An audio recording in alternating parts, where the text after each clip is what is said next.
நமது sir TTV Dinakaran மக்கள் சேவை டிடிவி தினகரன் சார் அவர்கள் தேனி பாராளுமன்ற தொகுதியில் 20 ஆண்டுகளுக்கு பிறகு நம்மை தேடி நம்மளை நாடி வருகை தந்திருக்கின்றார். இந்த தேர்தலில் அவர் களம் காண்பது என்பது காலத்தினுடைய கட்டாயம்.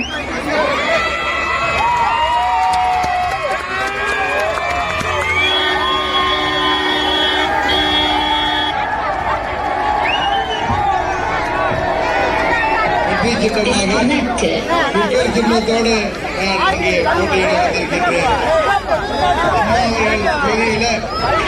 ஆர்கே நகர் தொகுதியில கிடைத்துவிட்டு சின்னம் குக்கர் சின்னம்.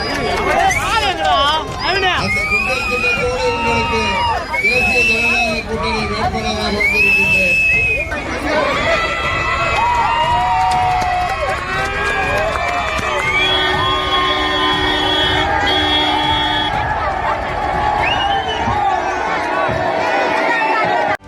செய்திகளை உடனுக்குடனும் துல்லியமாகவும் தெரிந்து கொள்ள சப்ஸ்கிரைப் பண்ணுங்க.